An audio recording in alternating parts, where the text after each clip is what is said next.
Olá e sejam bem-vindos a mais uma edição do nosso IMGA Podcast. Como sabem, nos nossos podcasts abordamos essencialmente a evolução dos mercados financeiros e matérias macroeconómicas. No entanto, na edição deste mês, vamos introduzir uma temática diferente dentro da área de investimentos.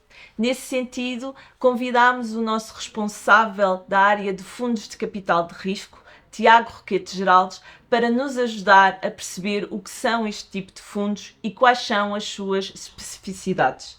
Tiago, bem-vindo ao nosso podcast e obrigada pela tua presença. Começava por uma questão, diria que óbvia, que é o que são fundos de capital de risco e quais são, o que é que os distingue dos fundos tradicionais, dos fundos de ações, de obrigações e multiativos? Olá Marta, respondendo à pergunta, os fundos de capital de risco ou fundos de private equity, como muitas vezes lhes chamamos, distinguem-se dos fundos imobiliários porque investem em ativos não cotados. Ou seja, se estamos a olhar para um fundo imobiliário, o que estamos a investir, ou os ativos que vamos comprar e transacionar são ações, obrigações e outros títulos cotados em mercados listados, em mercados tradicionais. No caso do private equity, nós vamos investir em ações, em obrigações, em títulos de outro tipo de instrumentos de capital que não estão em nenhuma bolsa, em nenhuma plataforma de transações. E nesse sentido, compete à equipa que gera o capital de risco, o Private Equity Fund, ir ao mercado, encontrar as pessoas que detêm esses títulos e negociar com elas eventuais compras para o fundo e a partir daí gerir o fundo no sentido de obter rentabilidades e retornos para os seus participantes. Muito bem, mas fala-nos agora um pouco, na prática, como é que estes fundos funcionam, desde o seu lançamento até à sua implementação? O fundo de private equity típico é um fundo fechado. Nesse sentido, tem um início e tem uma maturidade definida, uma maturidade prevista. O que é que isto quer dizer?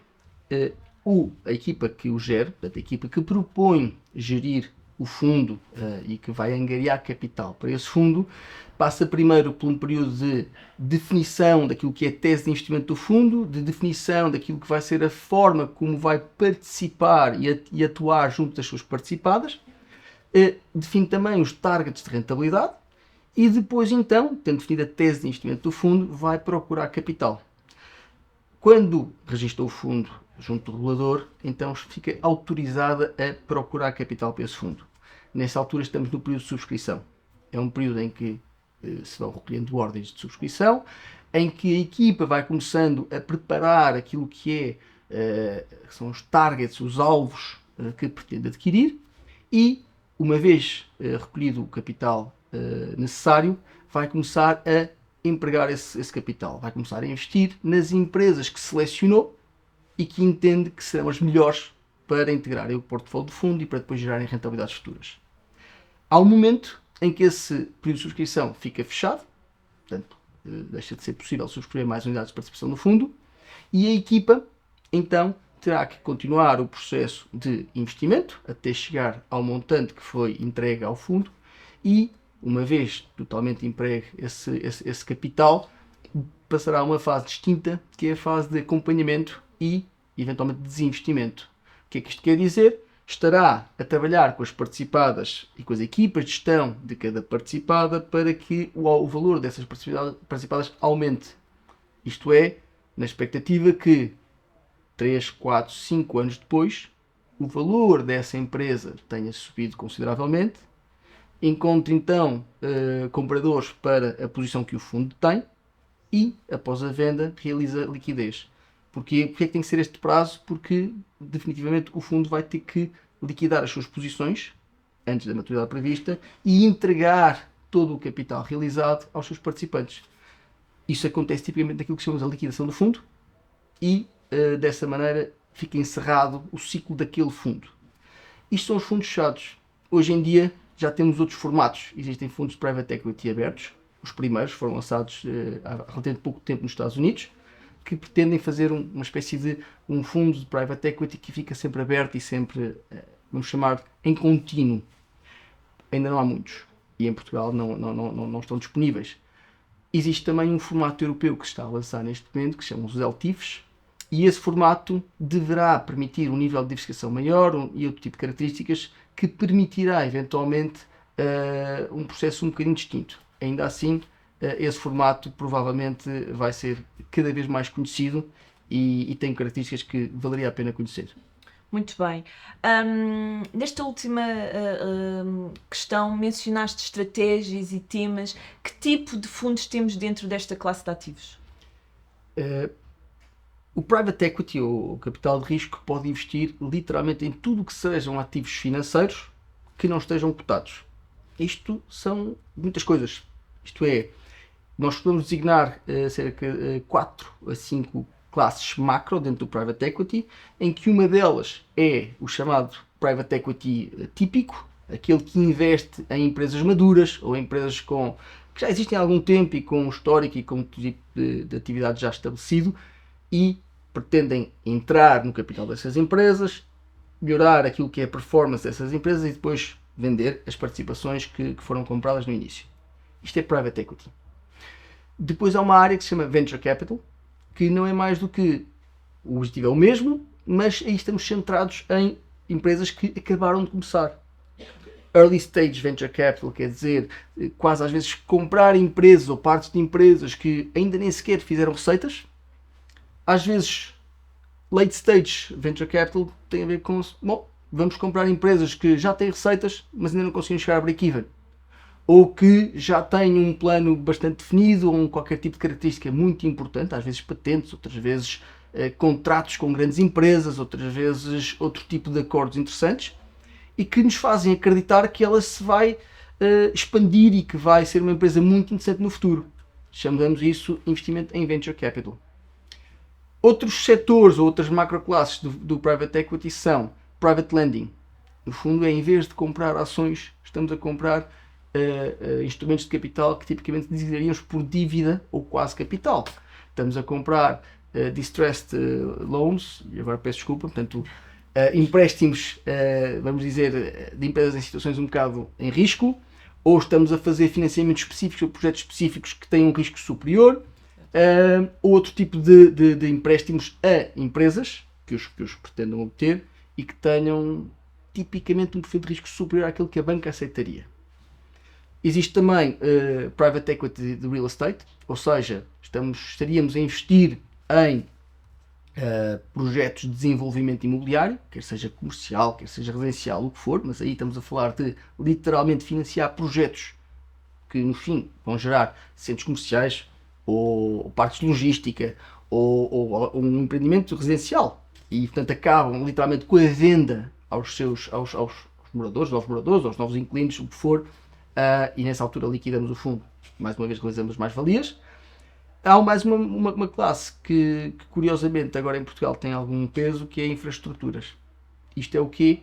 É quando o private equity, essa equipa de gestão, vai tentar encontrar outro tipo de ativos que tipicamente são redes de antenas de comunicações, como aconteceu há relativamente pouco tempo, ou autoestradas, concessões de autoestradas, ou um parque solar, ou um parque eólico. Isto chamam-se investimentos em infraestruturas porquê? Porque têm um yield um bocadinho mais baixo, mas têm uma longevidade maior e são outro tipo de ativos bastante distintos. Como é evidente, cada uma destas classes implica abordagens diferentes, implica formas de investir diferentes. Aquilo que eu posso dizer é que, por exemplo, private equity, alguns exemplos de abordagens são, e temos um exemplo na IMGA, é, por exemplo, a consolidação de um qualquer mercado. Leia-se, eu vou começar a comprar vários players do mercado que está muito fragmentado, para gerar uma única entidade maior e que vai utilizar economias de escala para realmente ter rentabilidades mais interessantes. No fim, devo ter um ativo bastante maior, bastante mais rentável, que por isso atrairá mais compradores. No limite, podemos, por exemplo, fazer uma estratégia de dispersão em bolsa, que seria um muito bom resultado, menos comum em Portugal, mas que no resto do mundo é bastante comum. E este é um exemplo de uma abordagem, existem outras. Muito bem. Quando falamos de fundos de private equity, uma das críticas, por assim dizer, que muitas vezes é feita é a falta de transparência e alguma dificuldade na análise. Como é que nós, enquanto investidores, podemos ultrapassar essas dificuldades? Certo. Essas dificuldades existem. E como eu expliquei, estamos a falar de fundos fechados. mas são fundos fechados sobre ativos não cotados.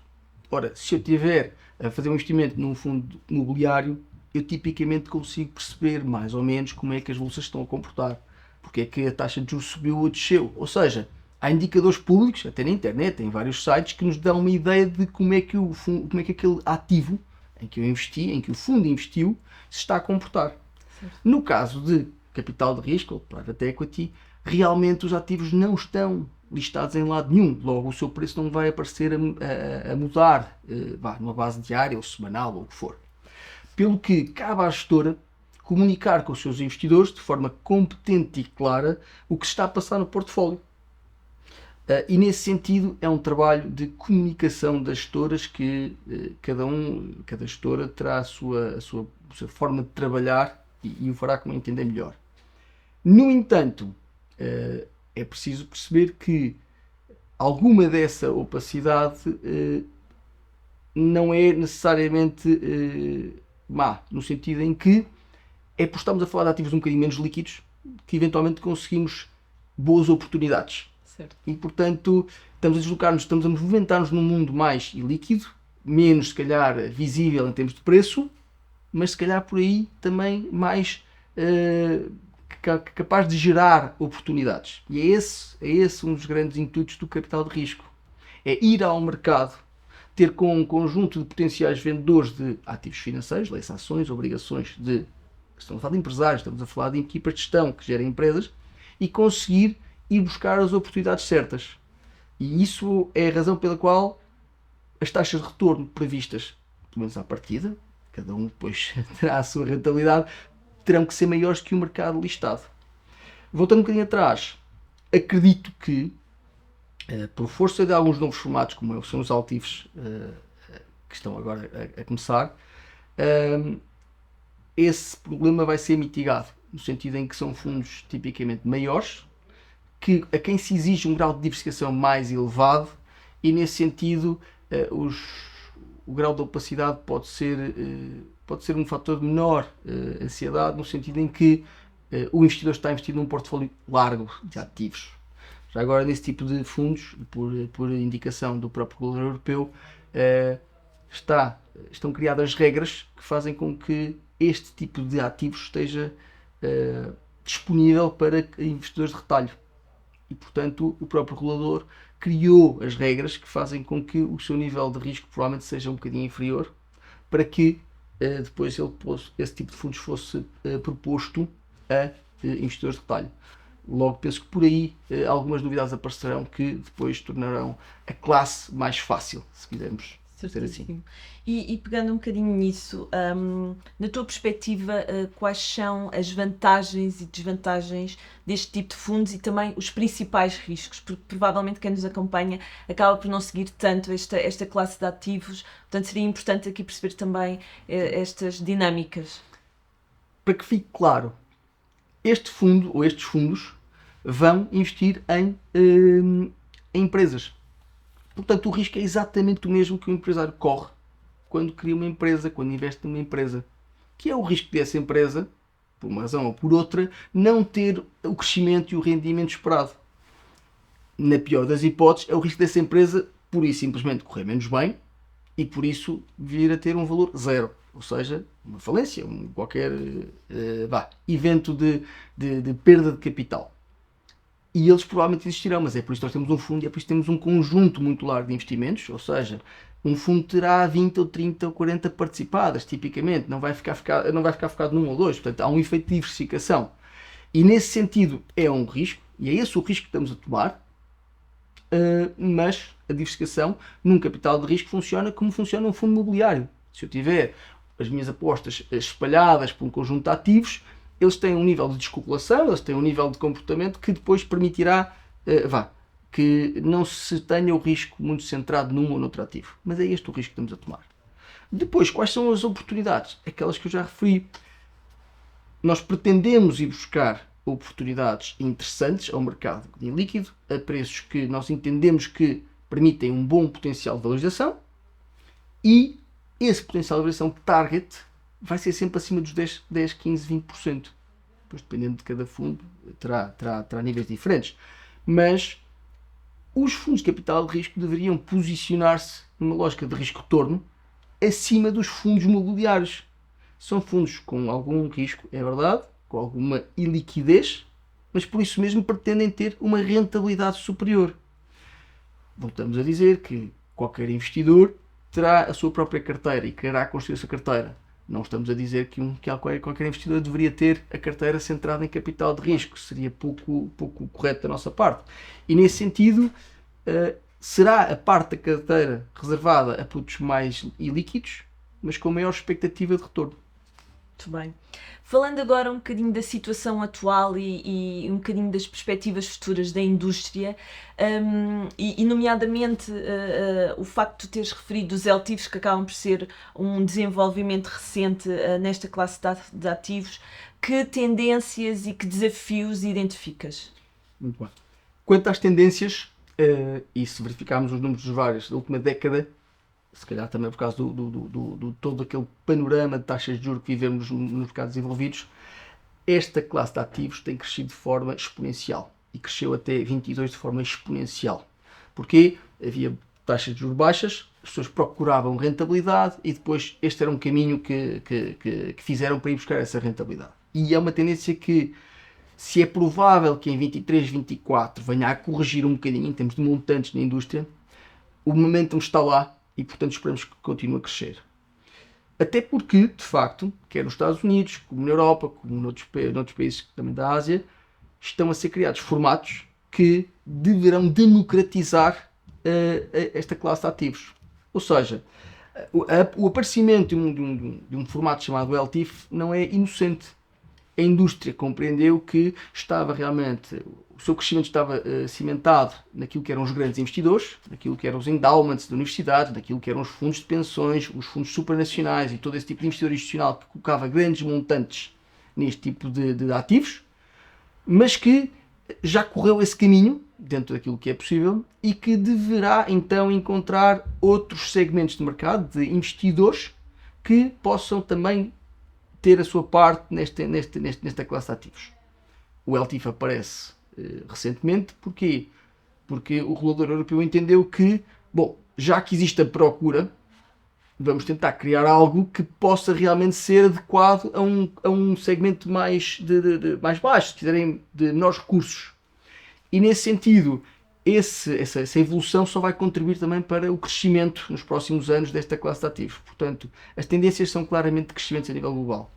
Em termos de Portugal, há um conjunto de efeitos, se calhar com um nível de impacto maior do que noutros países, que são os programas vamos dizer, estatais ou supranacionais que existem e que neste momento estão a fomentar a indústria de capital de risco em Portugal. Este movimento acontece por várias razões, mas uma delas é porque Portugal vem de uma base muito baixa. Ou seja, aquilo que é o volume de investido em capital de risco ou private equity em Portugal, por oposição a outros países, vamos chamar com mercados financeiros desenvolvidos, era muito baixa. E, portanto, estamos neste momento a criar, e por força daquilo que são alguns fundos que vêm do PRR e por força de alguns outros tipos de fontes de capital, estamos a criar uma indústria. Estamos a criar gestoras que realmente estarão agora a afirmar-se. E, portanto, a crítica em Portugal, mais se calhar até do que no resto do mundo, nós continuamos com um ritmo de crescimento elevado naquilo que são os volumes sob gestão de fundos de private equity. Só o futuro dirá, mas acredito que esta tendência se manterá. Sobre eventuais riscos, serão os mesmos, portanto não serão diferentes daqueles que até agora referimos. E achamos que aquilo que se tem vindo a passar, que é provavelmente uma maior qualificação, maior experiência das gestoras em Portugal, poderão produzir mais e melhores resultados no futuro. Muito bem. Para terminar, gostaria de te perguntar que conselho darias a um investidor que se inicia agora em fundos de private equity? O primeiro e maior seria recolham informação. Ou seja, há muitas classes, macroclasses de private equity, mas também existem várias estratégias e abordagens. E depois existem as equipes que as vão gerir, que vão gerir os fundos, que são muito importantes. E, portanto, recolher informação é muito importante para perceber este mundo e perceber as suas rentabilidades de target, mas também a sua liquidez e tudo aquilo que está associado. E provavelmente, e aí será interessante perceber o que vai acontecer com os LTIVs, experimentar antes de fazer se calhar um investimento maior, porque de facto nos fundos fechados estamos a falar de investimentos com alguma dimensão e provavelmente passarão a existir instrumentos que permitem fazer experiências menores, com menor impacto nas carteiras. E nesse sentido, se calhar, é um bom caminho, é uma boa forma de iniciar o processo de aprendizagem de um mundo que tem algumas especificidades e que é preciso conhecer para conseguir fazer investimentos interessantes. Claro. Tiago, muito obrigada pelo teu contributo e sobretudo pelas explicações e nos dar a conhecer aqui um bocadinho mais sobre esta classe de ativos. Muito obrigado. Obrigada também a todos os que nos seguiram e acompanharam desse lado. Já sabem, se nos quiserem conhecer um pouco melhor, subscrevam as nossas redes sociais em @imgestãodeativos. Não percam o nosso próximo podcast. Até lá, bons investimentos. Qualquer informação ou opinião apresentada tem efeitos meramente informativos e está sujeita a alterações sem aviso prévio. A IMGA não é responsável pelo uso feito pelos ouvintes das informações que integram o presente podcast, nem pelos prejuízos, diretos ou indiretos, que aí possam advir. Quaisquer rendibilidades divulgadas representam dados passados, não constituindo garantia de rendibilidade futura. O investimento em fundos pode implicar a perda do capital investido, caso o fundo não seja de capital garantido. Esta informação não dispensa a leitura da informação fundamental do investidor e do prospecto, disponíveis em imga.pt, cmvm.pt e nos respectivos sites dos bancos distribuidores, antes de tomar uma decisão de investimento. Para qualquer informação adicional, contacte-nos nas redes sociais em IM Gestão de Ativos ou para o número de telefone 21 120 9100, de segunda a sexta-feira, das 9 às 18.